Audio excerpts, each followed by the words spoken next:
Godfrey and Dalby were rivals. Both were competing for the affections of Victorian women. But before you imagine two dapper gentlemen with pistols raised at dawn, I should make one thing clear. Godfrey and Dalby weren't people. No, they were actually medicines. Just like Tylenol and Advil today duking it out in the headache aisle, Godfrey's cordial and Dalby's carminative were two popular patent medicines, both claiming to alleviate the same symptoms. Named for their respective creators, these tinctures sought to reduce colic, that is, to keep babies from crying. To quote advertisements for Dalby's carminative, these mother's friends, as they were called, could help infants affected with wind, watery pipes, fluxes, and other disorders of the stomach and bowels. Marketed largely to working moms and nannies, it's no surprise that the products were such a hit. After all, you could get a lot more done, and therefore bring home a larger income if you didn't have a crying baby to deal with on top of all the rest. And the truth is, the stuff worked, too. A few spoonfuls from one of the iconic green glass bottles, and even the most finicky babies would quiet right down. How did they work, you might ask? Well, it had a lot to do with the main ingredient. Because, you see, both Godfrey's cordial and Dalby's carminative were primarily made of opium. All throughout history, the line between helping and hurting hasn't always been as clear as you might think. And for the Victorian women who fed their children these so-called medicines, that fact became all too clear when their babies began to overdose and die. After all, the only difference between a medicine and a poison is the size of the dose. I'm Aaron Mankey, and this is Lore.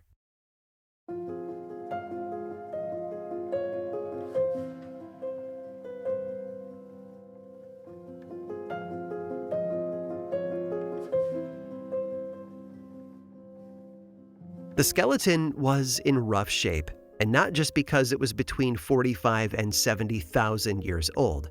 Found in modern-day Iraq, the poor guy showed signs of head trauma and was missing an arm. But what had archaeologists buzzing wasn't what the injuries were, but when they appeared to have taken place. Because, you see, the Neanderthal in question had clearly survived his wounds. In fact, he went on to live for years after the fact, which meant something remarkable. Early humans must have practiced medicine. They'd taken care of this man and refused to leave him behind to die. And this isn't a lone example. A skeleton of a 15-year-old boy found in what is now Florida shows signs of severe spina bifida, which would have required extensive care from his community, a community which existed 7,500 years ago. And yet another burial at a 4,000-year-old site in northern Vietnam contained the remains of a 25-year-old man evidently paralyzed since before adolescence. Despite what would have been a strain on his primarily hunter-gatherer community, those around this man kept him alive by helping him eat, clean himself, and perform other basic tasks for at least a decade. So there you have it. Caring for one another is part of what makes us human. And for much of human history, that fact was inextricably linked to magic. In the days before modern medicine, illness was often blamed on evil spirits. The sick were believed to be possessed, and to grow well again needed to have those evil spirits exorcised via incantation, fumigation, or, if you happen to be in ancient Assyria, casting the demon into a young goat, which was then slaughtered. Actually, transplanting diseases outside of the body into another object was a common theme.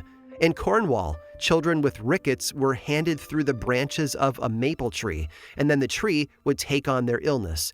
In other parts of England, throat ailments could be healed by holding the head of a frog in your mouth, which would then hop away, carrying your sickness with it. While in Germany, simply holding a piece of raw meat over the afflicted body part before giving it to a dog or a cat to eat. Meanwhile, if you're in the mood for some arts and crafts, South Sea Islanders would create a model canoe occupied by a handmade doll and then set it adrift, believing that the doll would carry the sickness away. Sometimes, though, mythical spirits could only be combated by mythical animals. Medieval bestiaries often featured a creature called a caladrius bird, a pure white bird said to be able to cure the sick. Simply have a caladrius brought to your sickbed and stare it in the eyes, and when it flies away, it will take the sickness with it. But be warned, if it turns its head away from you, you are done for. Oh, and to cure blindness, you can always rub the dung from this bird in your eyes. Eye contact, it seems, is a bit of a theme in itself when it comes to magical healing. One Inuit deity, described rather adorably as a tiny man with a black face who lives in a pebble, was said to draw out illness with a stare. Be careful not to lock eyes if you're healthy, though. Disease, you see, can move both ways. The little pebble guy, though, is far from the only deity with healing powers. The Aztecs had Poetic, whose name means he from the land of medicines, and also happens to be credited as the discoverer of peyote. And over in Ireland, the pre-Christian goddess Brigid was a deity of spring and fertility, as well as healing. In fact, about an hour and a half from Dublin in Kildare, there's a well associated with her said to contain magical healing water. Today, many of her attributes have been Christianized in the form of Saint Brigid. On the eve of Brigid's holiday of Imbolc, which is now also Saint Brigid's feast day, believers leave a piece of cloth outside which she blesses with her healing abilities for the year ahead. This cloth, called the Brat Brida, is wrapped around sick family members and seen as an essential help against headaches. Then there's Braivi, the sun goddess of the Sami people. She returns each spring not just with light, but to bless those whose mental health suffered during the long winter. Basically the divine version of those seasonal affective disorder light therapy lamps. But healing gods aren't all sunshine. Some deities are patrons of both medicine and disease. In Sumerian mythology, for example, the goddess Ninhursag cursed the god Enki with 8 ailments, each corresponding to a body part, and then created 8 healing deities to cure them.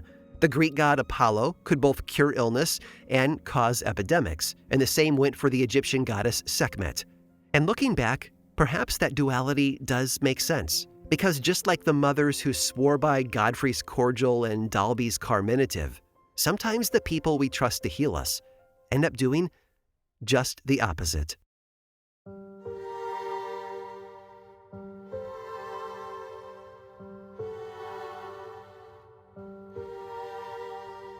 Bertha Gifford was a beloved volunteer nurse in the small community of Catawissa, Missouri. From the 1900s through the 1920s, she tended to hundreds of sick locals with tenderness and compassion, or so it seemed. And then she slipped up. You see, while caring for a middle-aged drunk, she made the teensy mistake of remarking that his mother would be better off if he died, which, yeah, was a horrible thing to say on a good day, worse when the man did die shortly after. And that was all it took. Suspicion rampaged through Catawissa, and in 1928, Bertha stood trial for murder. What the courts uncovered was far worse than anyone could have ever imagined. Over the course of years, she had murdered not only that one man, but at least 17 of her patients, all poisoned with arsenic. Suffice to say, the trial was a media sensation. Newspapers dubbed her home a murder farm. Bertha Gifford was found insane and spent the rest of her life in a state hospital. But when the smoke cleared, one question remained. Why did she do it? And the truth is, no one knows. But the county sheriff did have one theory. He believed that Bertha, and I quote, attributed some mystical healing power to arsenic.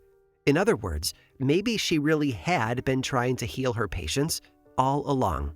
But hey, not all caretaker poisoners are quite so well-meaning. Enter Amy Archer Gilligan, proprietress of the Archer Home for Elderly People and Chronic Invalids in Windsor, Connecticut. She and her husband James had run the home together, but when he died in 1910, he left her with a slew of back taxes and bills to pay. But don't worry, Amy quickly devised a doozy of a get-rich-quick scheme. First, she began offering a lifetime care service at the home. For $1,000 a pop, the equivalent of about $30,000 today, patients could ensure care at the Archer home for the rest of their lives. Not a bad deal, right? Her patients must have thought so as well, because they jumped at the opportunity to occupy one of the home's limited 20 beds. Unfortunately, Amy's patients failed to notice a glaring problem with the math. That is, the shorter their lives were, and thus the quicker a bed opened up for a new paying customer, the more money Amy would make. And wouldn't you know it, the Archer home suddenly had a remarkable turnover. In 1916, Amy was remarried to a man named Michael Gilligan. Just a few months later, Michael mysteriously died, but not before leaving everything to Amy. Handy, right? Well, it might have been, had Michael's death not caught the eye of a local journalist. And when this guy started digging, he found a rabbit hole straight down to hell. To start, the journalist learned that Amy was in the habit of buying arsenic at a local drugstore, which she claimed was for rat and bedbug problems at the home, which sure was a common use for arsenic at the time, but he also found something else. Between 1911 and 1916, a shocking 48 residents at the Archer home had kicked the bucket. Exhumations confirmed it too. The bodies were chock full of arsenic. In 1917, Amy went on trial for mass murder, and just like Bertha's case, this too was a big old media sensation. While Bertha's house may have been called a murder farm, the papers labeled Amy's place a straight-up murder factory. After 5 years in prison, though, Amy Archer Gilligan was found insane and transferred to a mental hospital where she passed away in 1962. Oh, and if parts of this story ring a bell, it might be because a popular play turned movie was loosely based on it. Arsenic and Old Lace. Today, of course, there are countless podcasts and Netflix specials about serial killers like Ed Gein and Ted Bundy. But a century ago, poison-wielding women were the true crime trend of the day. And while Amy Archer Gilligan and Bertha Gifford were big names, no one exemplified the genre more than legendary murderess Lydia Sherman. According to certain folklore, girls who are born on Christmas Eve are known as sorrow children, bad luck from birth. And for at least one little sorrow child named Lydia, born in New Jersey on December 24th of 1824, she would more than live up to that name. Lydia was just a teenager when she married Edward Struck, a widower 20 years her senior, and over the decade that followed, the young bride gave birth to 7 lovely children. From the outside, they looked like one big happy family. But then, that family started to die. First, 22-month-old Josephine died, supposedly from measles. Then in 1863, Edward lost his job at the NYPD and fell into a depression. He grew paranoid, refused to leave bed or see his friends. But luckily, his loving wife Lydia knew exactly what he needed. On May 23rd of 1864, she waltzed into a local drugstore, paid 10 cents for a bottle of arsenic granules, and back home she mixed enough into Edward's oatmeal to kill an elephant. The man writhed in agony all night long. By morning, he was dead. The official cause, according to the doctors, was consumption. Yes, Lydia had gotten away with murder, suspicion-free. But now she had another problem. She was a 40-year-old widow with 6 mouths to feed, and so she thought, wouldn't it be easier if that number was smaller? She started with the littlest, 6-year-old Martha Ann, 4-year-old Edward, and 9-month-old William, all fed, to quote Lydia herself, the same kind of gruel their father had eaten. 3 children dead. But in the 1800s, child mortality was so common, no one blinked an eye. Now, for a while, Lydia seemed placated. One of her older sons left home to make his own way in the world and was henceforth not her problem anymore. Meanwhile, 14-year-old George even started bringing in an income as a painter's assistant. But when he developed painter's colic, a weirdly cute name for lead poisoning, and had to quit his job, he too just became another mouth to feed. And by now, Lydia knew what to do with those. This time she mixed arsenic in with George's tea, and poof, the kid count was down to 2.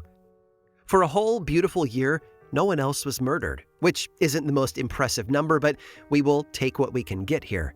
Lydia lived with her 2 remaining daughters, a teenaged Lydia Jr. and 10-year-old Anne Eliza. But then, Anne Eliza fell ill during a brutal winter of 1866, forcing her sister to quit her job as a clerk to care for her. Money got tight, but luckily for Mama Lydia, she still had some arsenic kicking around. Bye-bye, Anne Eliza. And then, there was one. Mother Lydia and daughter Lydia lived alone for months until one spring day, Lydia Jr. came down with a fever. Within weeks, she was gone. And look, while Lydia Sr. swore to the end that she didn't kill her 18-year-old daughter, let's be real here. Her track record was not great, and neither were the girl's symptoms, which looked a heck of a lot like poisoning. And there she was, Lydia, completely miraculously alone. No mopey husband, no pesky, expensive children depending on her. She was finally free, with a trail of bodies in her wake. But then again, that was only the carnage from her first marriage.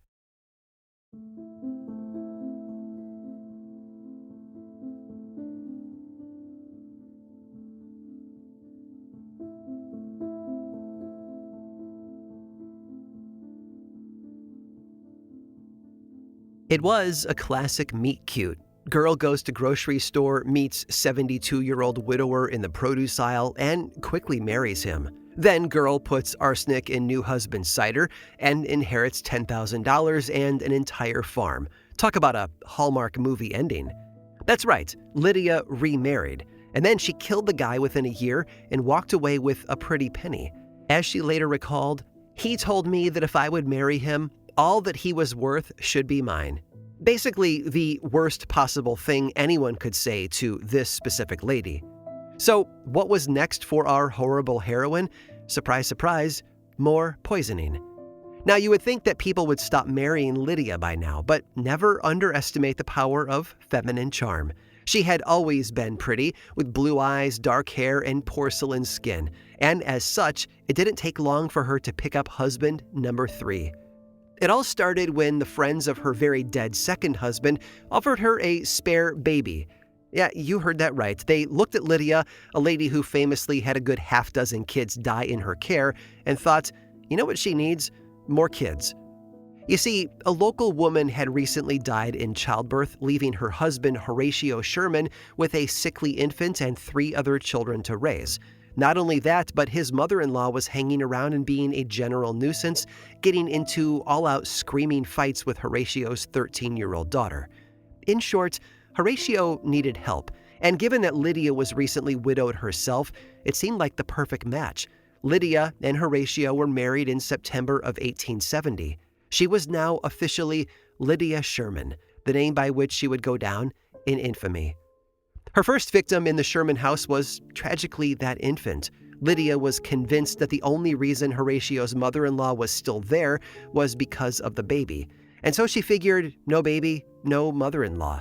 2 birds with 1 stone, right? All it took was a wee smidge of arsenic mixed into baby Frankie's milk. He died that very night. To Lydia's annoyance, though, it turned out that it wasn't care for the baby keeping the old woman around at all, but a continued insistence that Horatio owed her money for a piano. The priorities of everyone in this story, by the way, not the best. Exasperated, Lydia gave her the money, and the mother-in-law finally took her leave. But that didn't mean that life was all roses in the Sherman house. Horatio drank heavily, was out of work, and had a habit of not paying his bills. And then Christmas Eve arrived. While the sorrow child herself celebrated her 46th birthday, her 13-year-old stepdaughter Ada took ill with typhoid fever. And Ada would be sick for days. The doctors didn't believe that she would ever recover. Horatio, by the way, was decidedly not helping. When the doctors prescribed Ada medicinal brandy, her father guzzled it down himself. As for Lydia, none of this was how she had hoped to spend the holidays. She was miserable and tired of waiting for Ada's illness to run its course. But you know what really hits the spot? A steaming mug of arsenic tea. Lydia may have grown a year older that December, but Ada would forever be 13. I think it's fair to say that the death of his beloved daughter did nothing to help Horatio's drinking problem. What little money the family had quickly disappeared into a bottle, and the couple's marriage had entirely deteriorated.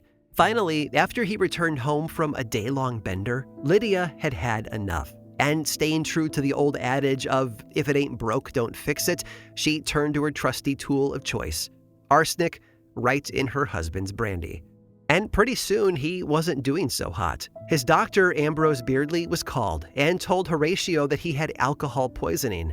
Horatio only shrugged and took another swig from the arsenic-laced bottle. Child after child after child had died. One husband, and then another, and now a third. Only 7 months in the Sherman household, and Lydia had already destroyed the entire family. And all the while, no one so much as glanced her way. At least not until this time. Because as Horatio's condition worsened and his symptoms grew stranger, Beardsley began to suspect his diagnosis of alcohol poisoning might have been a little too literal. By now, Horatio's breathing had become labored. He was unquenchably thirsty, and his skin had gone hot and dry. No, these were not the markers of a drunk. These were well-known symptoms of arsenic poisoning. Cautiously, the doctor asked Horatio if he had taken anything else besides his normal prescriptions, and Horatio insisted that no, his oh-so-lovely wife Lydia had been a very careful pharmacist. Horatio soon died, but the good doctor wasn't letting this one go. He ordered the body autopsied, and 3 weeks later, the results came in. Horatio's liver contained enough arsenic to kill 3 grown men. Suddenly, Lydia's past was cracked open like a rotten egg. Body after body was exhumed, Ada's and her baby brother's, Lydia's second husband, and all of them testing positive for arsenic. It was April 16th of 1872 when Lydia first entered the New Haven courtroom where her trial would take place. She was draped in a silk-trimmed black alpaca dress, her face obscured by a thin black veil. Her story had already appeared in papers across the country, where she earned new names, ones like the Arch-Murderess of Connecticut, the Woman Monster, the Champion Husband Killer. And despite it all, there before a packed room of jeering spectators, she insisted on her innocence. But it was far too late for that. Lydia Sherman's reign of terror was finally at an end. Another Christmas Eve came and went, until on Christmas Day of 1872, while awaiting her final sentencing in her jail, Lydia gave the courts the best present they could have ever asked for: a full, gory confession. Or, well, almost full. She admitted to murdering just 2 of her 3 husbands and only 6 of the children, but most believe that she was responsible for the whole grim collection. And don't worry, I've kept count for you. That final number of victims would be 10. Lydia swore that she'd had a religious epiphany, that she'd been saved and was changed as a woman, and was more than happy to die in prison if it meant atoning for her sins, which, based on the life sentence that she soon received, was exactly what would happen. And you know what? With all that prayer and piousness, she almost fooled them. If not for the fact that, after 5 years of playing the repentant murderess, Lydia Sherman did what innocent people rarely do. She escaped.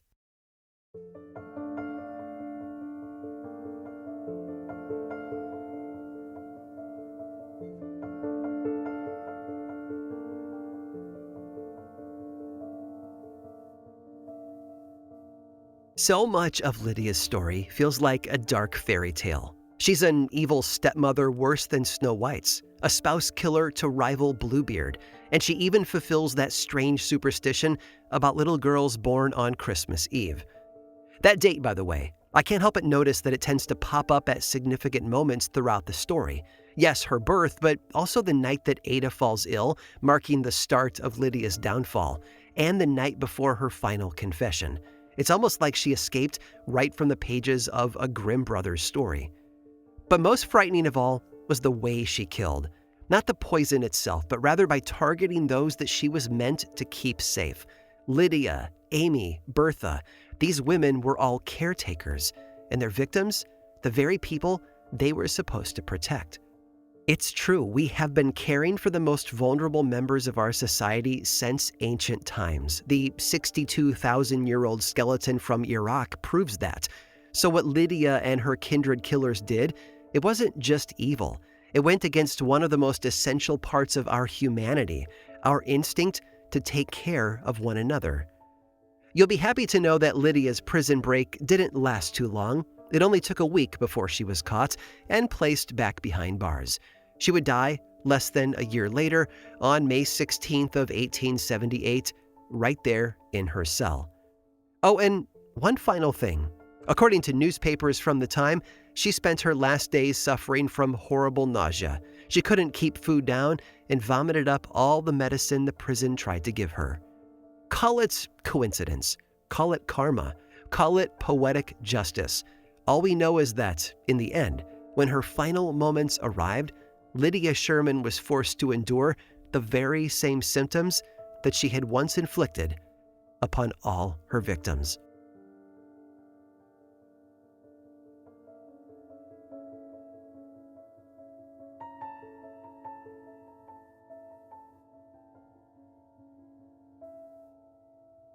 I hope you enjoyed this journey through one of the biggest true crime trends of yesteryear. And while I can't speak for everyone, I personally find the breaking of trust to be the most frightening part of this legendary trope from the world of murder.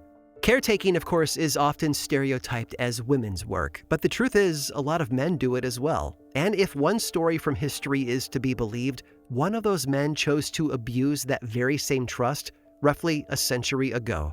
Stick around through this brief sponsor break to hear all about it.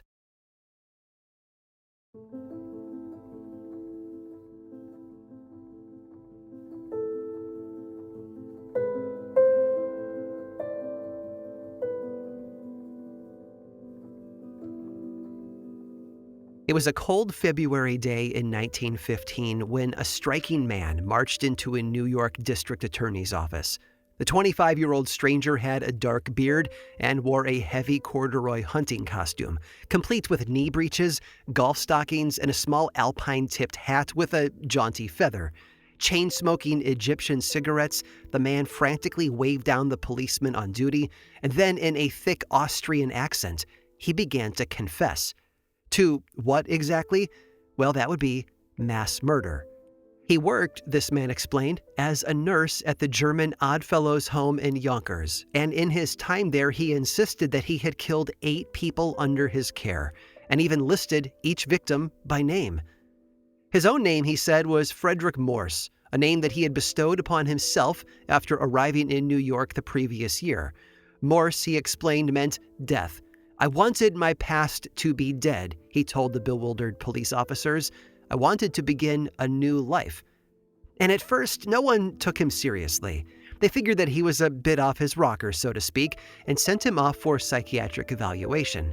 But figuring that it was better to be safe than sorry, the police did give that Oddfellows home a call and said, "Hey, have you noticed any murders lately?" And the surgeon there, he flat out laughed at them.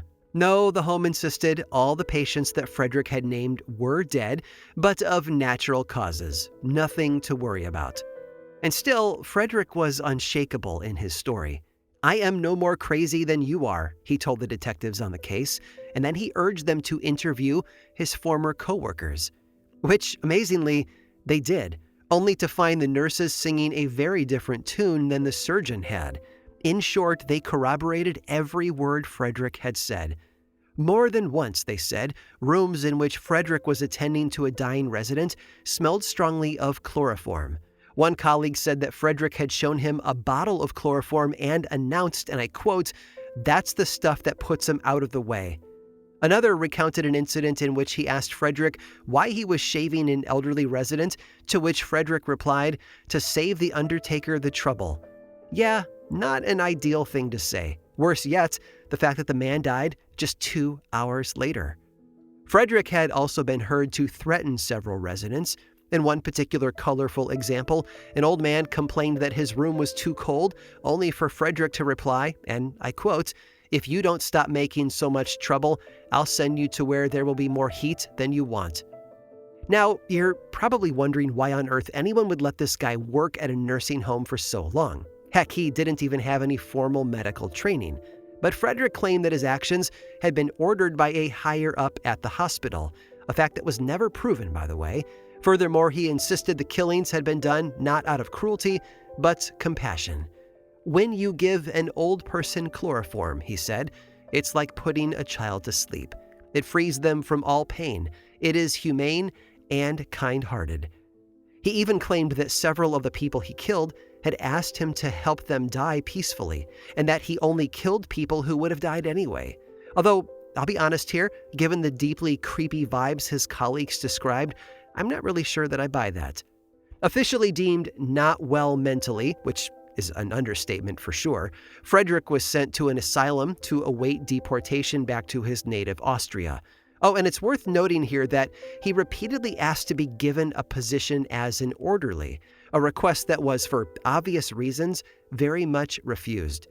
This asylum, by the way, happened to be a low-security facility, which is an important detail because when, in May of 1916, Frederick learned that his deportation was imminent, he immediately escaped, never to be found. Flash forward a few years, it's 1919 now, and a factory worker in Torrington, Connecticut is flipping through a magazine when he sees a familiar face between the pages. It's a photograph of a man who the caption identifies as a Frederick Morse, escaped mass murderer.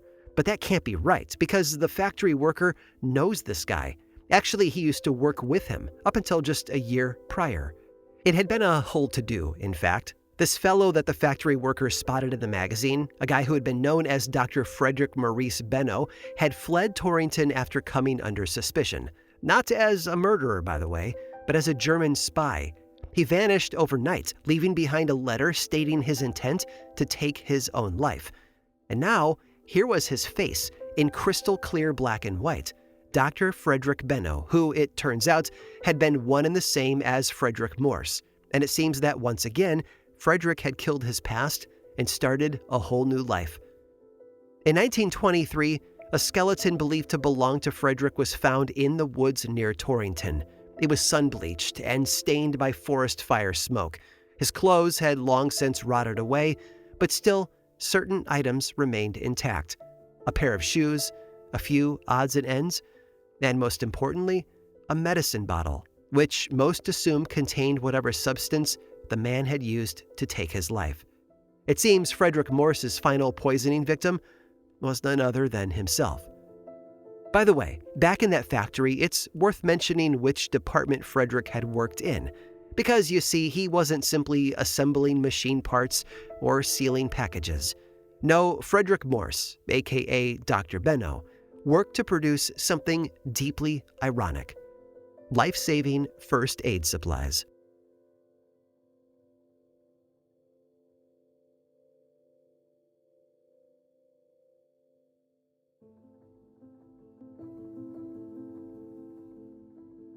This episode of Lore was produced by me, Aaron Mahnke, and was written by Jenna Rose Nethercott with research by Cassandra De Alba and music by Chad Lawson.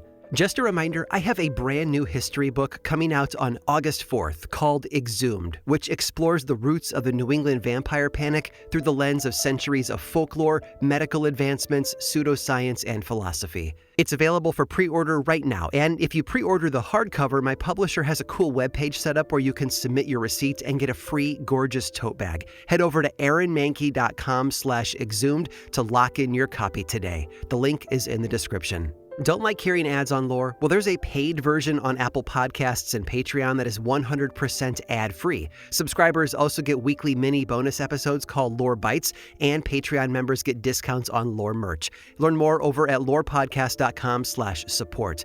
Follow the show on YouTube, Threads, Blue Sky, and Instagram. Just search for Lore Podcast, all one word, and then click that follow button. And when you do, say hi. I like it when people say hi.